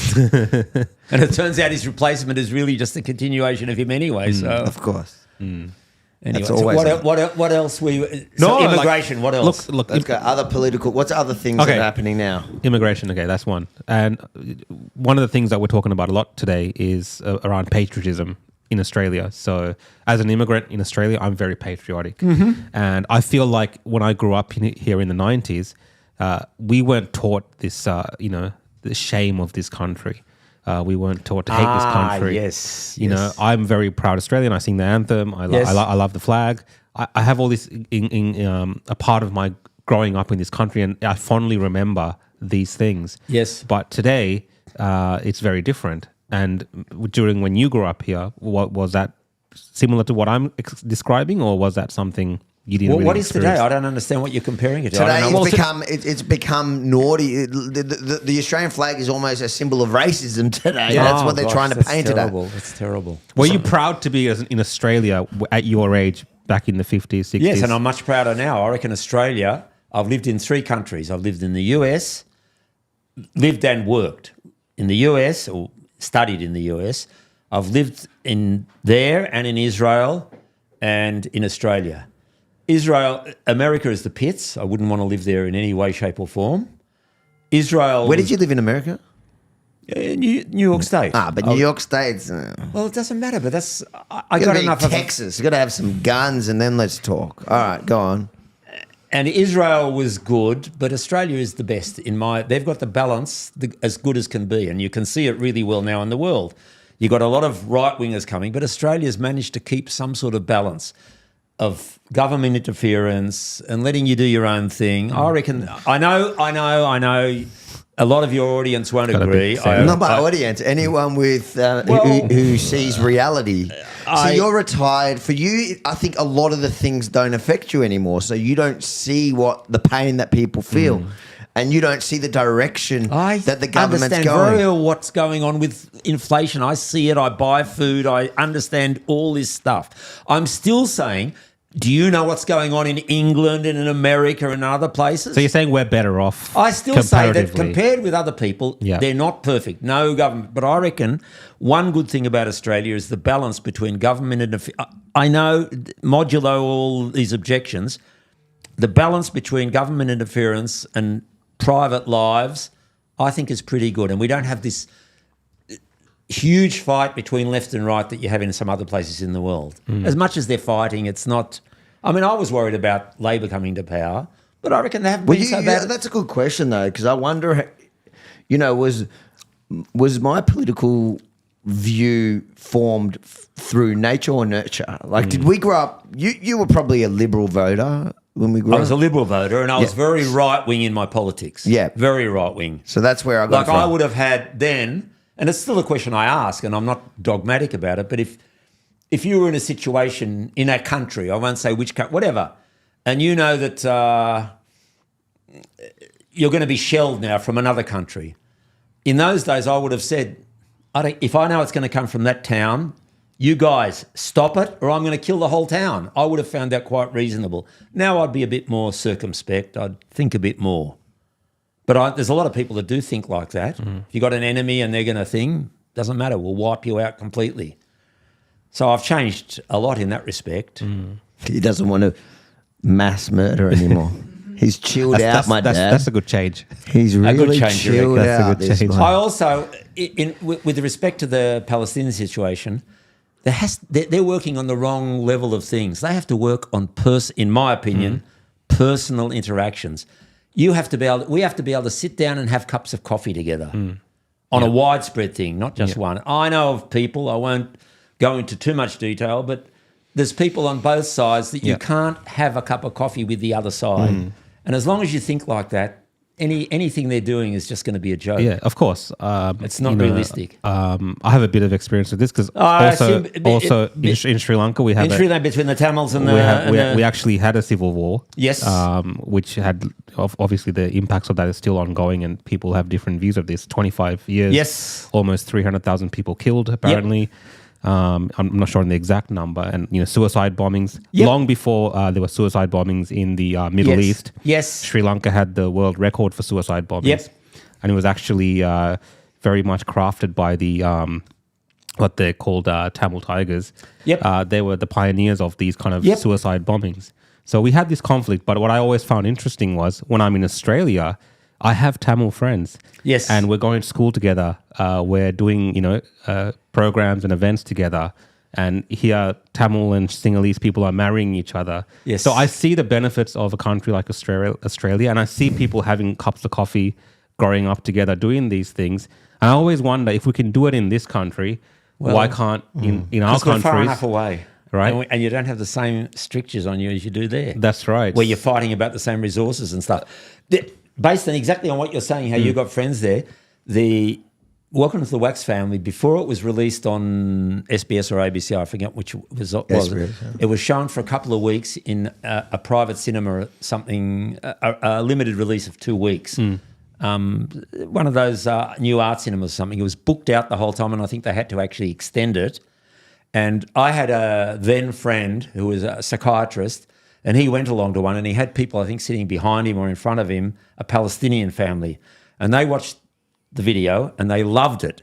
And they said to him, they got to talking a bit, and he said, if all the Israelis or if all the Jews were like that, speaking about us and our attitudes, then, everything would be good. Little did they know that you were willing to bomb their whole village. Anyway, I'm just saying what they said. I'm saying what he repeated to me, what they said. Yeah. But the idea was, and they said in Australia, that they made that comment as well. In Australia, you could, and I've seen it, I've noticed it. Our greengrocers at one stage were Syrians or Alawites, all sorts of things. And they were, in fact, one of them told me, Alawites, they're a sect of Islam in Syria or Lebanon as well. And his family told him, trust the Jews, don't trust the Syrians. Yeah, but when it comes to these historical conflicts, or these historical grievances, now we're seeing that playing out in Australia with the Voice to Parliament. Yes, with Indigenous Australians and some people, feeling like they're not being represented in this country in a meaningful way, even though Australia is a fantastic and wonderful country. That history is there, and it's very hard for some people in the community to overcome that history. What's your take on something like that, particularly from Israel Palestine? That's an age-old conflict going back thousands of years. The way that I see it, and in the question that we're grappling with in Australia. It's not as complicated as that, but it touches on some of the same issues, doesn't it? You're right, and I have. I don't know if you should say these views here. This is the opposition podcast, so you can oppose yourself.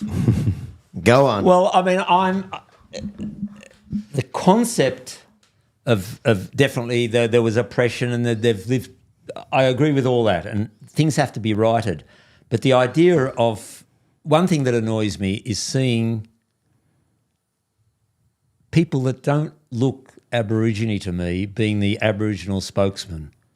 I would perhaps like a colour chart that you'd have to be at least a certain colour to be. Rukshan would be at the top of the colour chart. He could be. That's right. Although often some of the spokesmen they're obviously not Aboriginal. They've got Islanders in them or other groups in them as well. Many of the ones that are in front of the TV all day and all night, shouting the loudest, are often more white than they are black.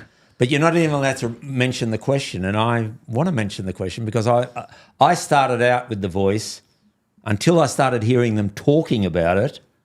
The concept was great, but then when I realised the way they're talking and where it's going or not going because we don't know, I'm really opposed to it now. So you were pro The Voice at first? Well, I didn't go out thinking about it, but I thought it sounded reasonable. So you would have voted yes to it at the beginning? Yes, correct. Okay. Definitely. Yeah. And now, but that's pretty standard, I think, with Australia.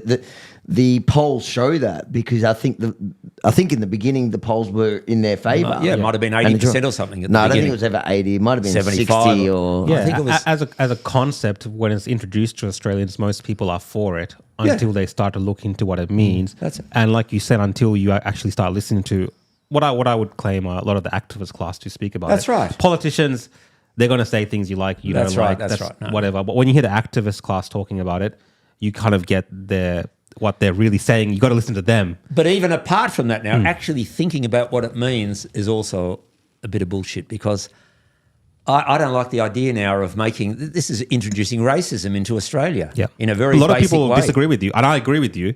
I think it's, introducing a type of racism. Yeah. So you have that view as well. 100%. I'm seeing Australia going in a different direction. Like I told you, I love it. Not everybody would realise that, but having the background I've got, seeing Indian and Chinese guys in Melbourne High, I love it. It makes me feel good because I realise how far we've come in Australia. To me, that's the real thing. A selective high school is filled by these guys. That's great. Yeah, I mean, look, I get it because I look at Israel or even Sri Lanka, countries that are thousands of years old history-wise. Yes. But we have issues. But somehow this country, Australia, 200 years old, 250, whatever. Yes. And it's this amazing place that people from all around the world flock to because they're having problems in their countries where they do have a voice. Yes. I'm just saying. Yes. I bring this point up a lot. Just because there is someone that looks like you and advocates for you and is your country people doesn't necessarily equate to the best solutions and the best life for someone to grow up in. That's why countries like Australia, I think, work. Yes. Because there's something else here. There's something else that's magical about Australia. Well, and part of it is, to go back to your earlier question, I believe part of it is in this whole climate debate, one word I haven't heard discussed ever, correct me if I'm wrong, is population size in general in the world.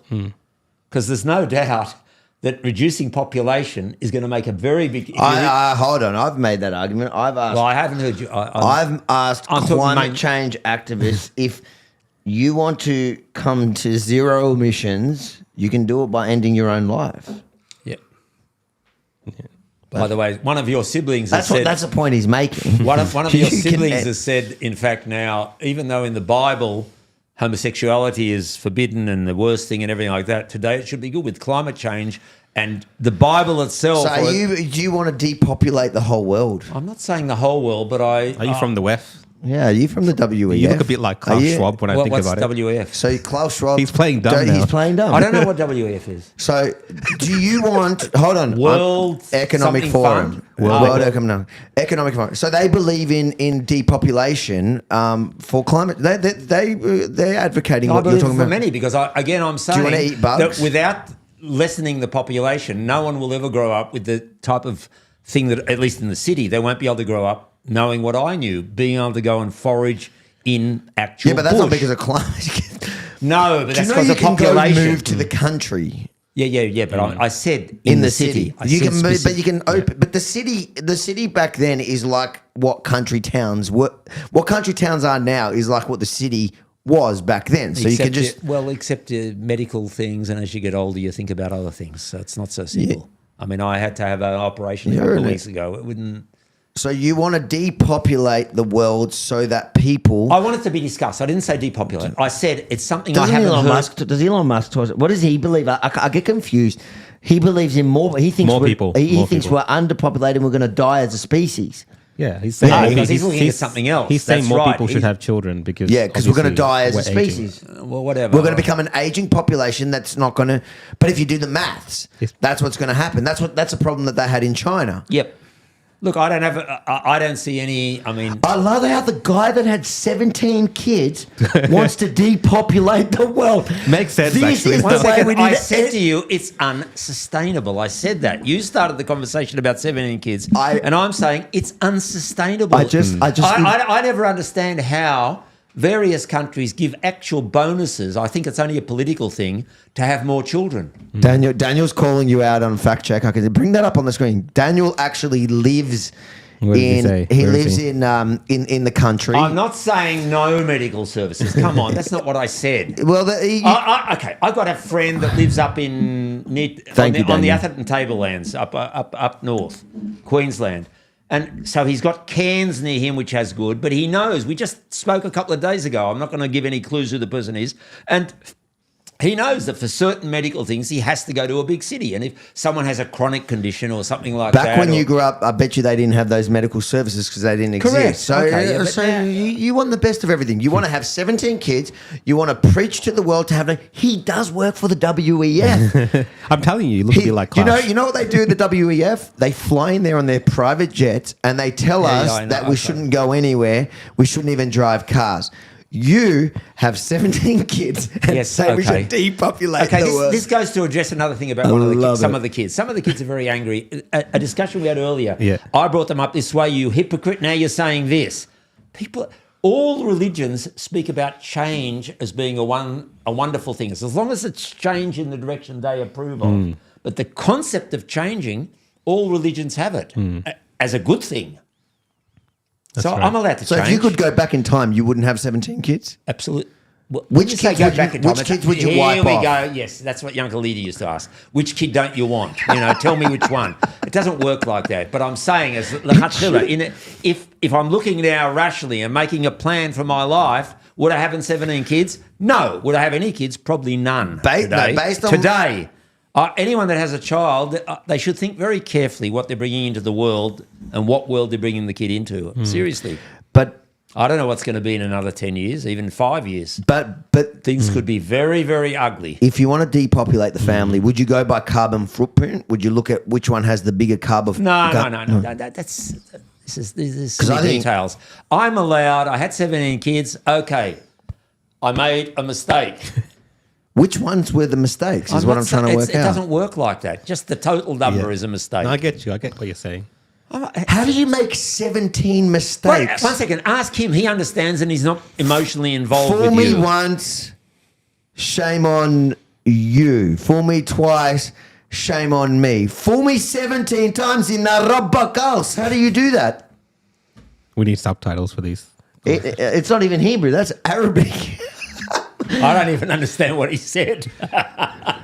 I'm not sure he does either. Daniel, who lives in the regions with medical capabilities in Just the one, region, I'm says done. he has one. I'm He's doing done. his part. Right. He's done. Daniel, good on you, mate.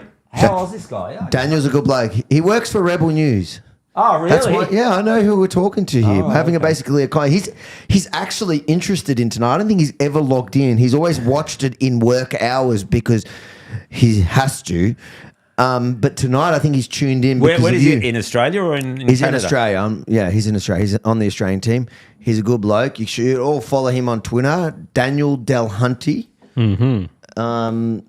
He's actually underrated on Twitter. I sometimes steal his ideas. His tweet. You know when you see a good tweet and you rewrite it yourself to make it seem like an original thought? I've never done that. You always do that. I always see my tweets recycled Bullshit. on your feed, you liar. Bullshit. I think it's the opposite way around.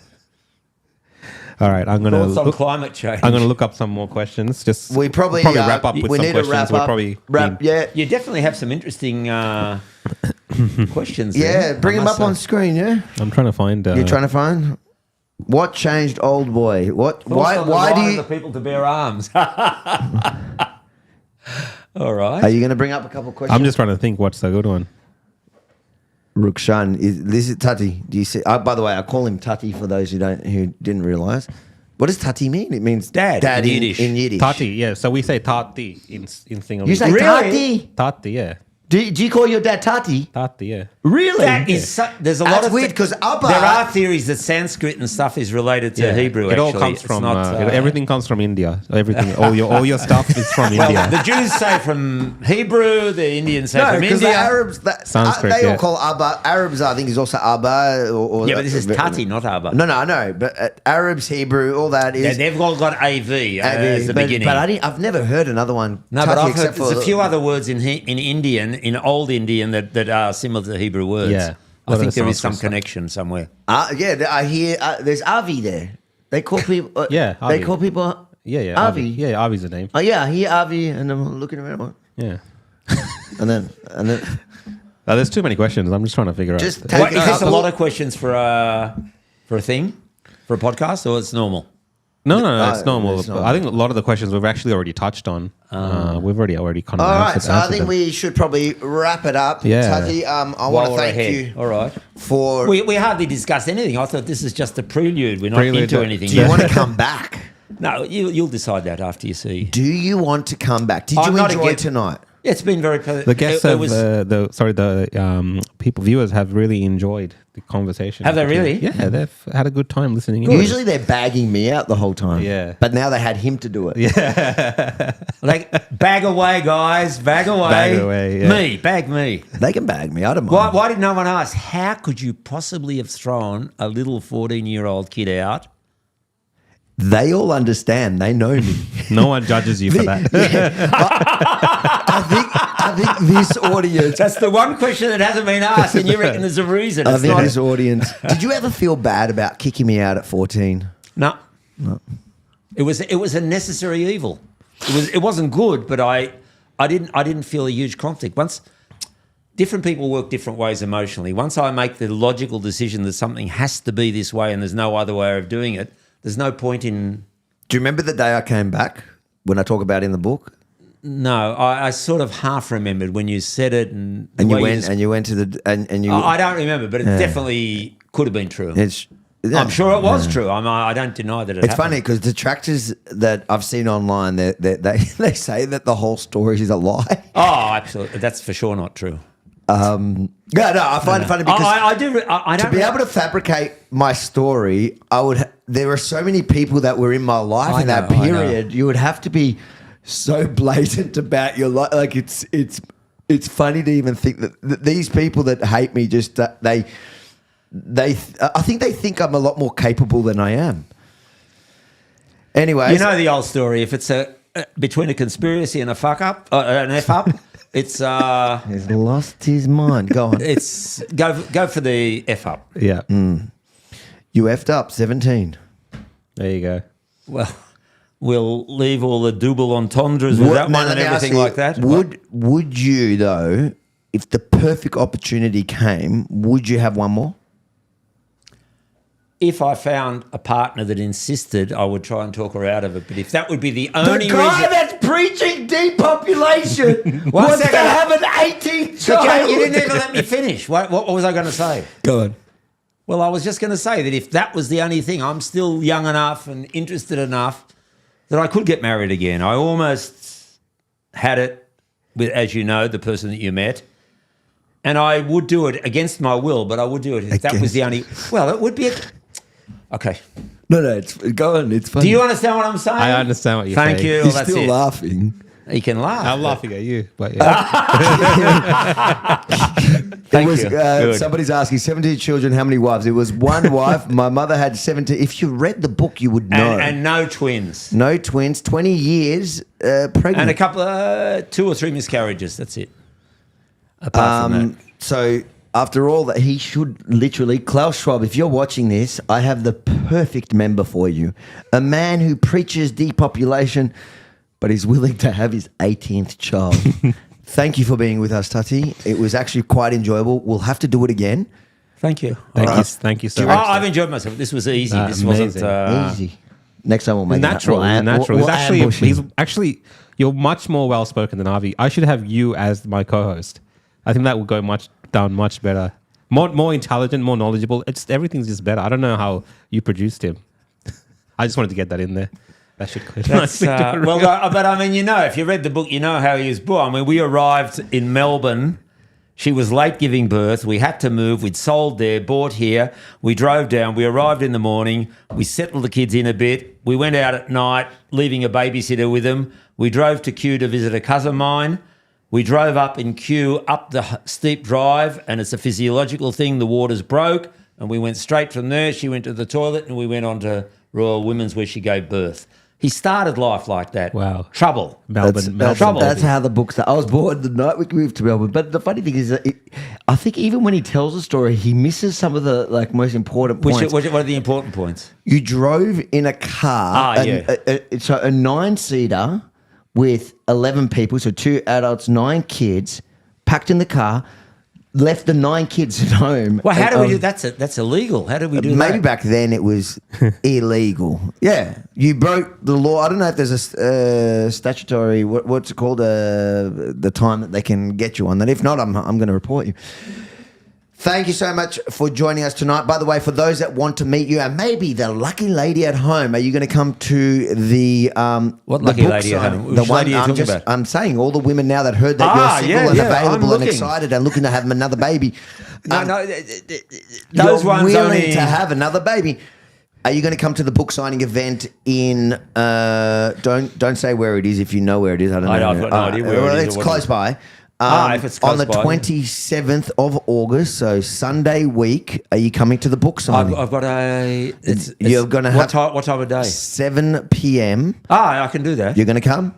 So all the lucky ladies home, for those of you that haven't booked yet, rebelfromthestart.com. Firstly, if you haven't read the book, if you're asking questions about my family and you haven't read rebelfromthestart.com, get the book. It is well worth reading. I really enjoyed it, and I know almost everything that was there, and I still found it presented in an amazing way. And he's not even getting commission. This is called Absolutely not. Pure love. Willing to lie. No. It's just a factual impression of what the book was. I believe you. Rebel. You read it, so you know it. believe Rebelfromthestart.com, and the events are there. So right now we've got Auckland. Rukshan's coming to all 3, Auckland, Wellington and Melbourne. That's right. And we're about to list a few other locations in the next couple of weeks. So bookmark that page if it's and we'll hopefully be coming close to you. I've been to a 90th birthday on that day. You're going to be on a 90th birthday? Yeah. Do you have a friend that's a cousin, Frida? Frida's 90. Yeah, she doesn't want a birthday, but they're making a birthday for her. Oh, that's nice. At Ripponley, I think. At the nice place. Nice. I would come, but we would be flying You from have to New be Zealand. invited. Are you invited? Mate, I'd invite myself. Oh, all right. Thank you, guys. Next week at 7 p.m. Eastern. What are we? Australian Eastern Time. Australian Eastern Time, because we're going to be doing from New Zealand at 9 p.m. That's right. Live, we've got Ezra Levant and Chantel Baker on the panel. So that'll be quite interesting. Hopefully we will not just talk about Avi that day. We're going to have to, because it's all going to be about the book launch. Yeah. I think people are starting to warm up to the idea that this is Can you guys imagine logging in every week and we just talk about Avi? Like, that's literally the podcast. Every week it's just like, oh yeah, Avi. You got to change the format. We got 17 siblings to bring in if we need to, one a week. So it's always about Avi. We should bring his dad. I vote to bring Rukshan's dad. I'm not asking for that, but next week definitely. I'm going to call you Tati. Tati. We'll be talking about Avi's book. We'll be talking about issues from New Zealand. So join in next week, guys. You can follow along at the opposition.show. That'll have all the episodes up there. And now we're on all the we're there. podcast. You can look it up in the podcast and listen to it anytime. Yeah. Perfect, guys. Amazing. But otherwise, thank you for everyone watching from home. If you're in Melbourne, good night. If you're watching from other parts of the world, either good morning or enjoy the rest of your day. We will see you all next time. Bye.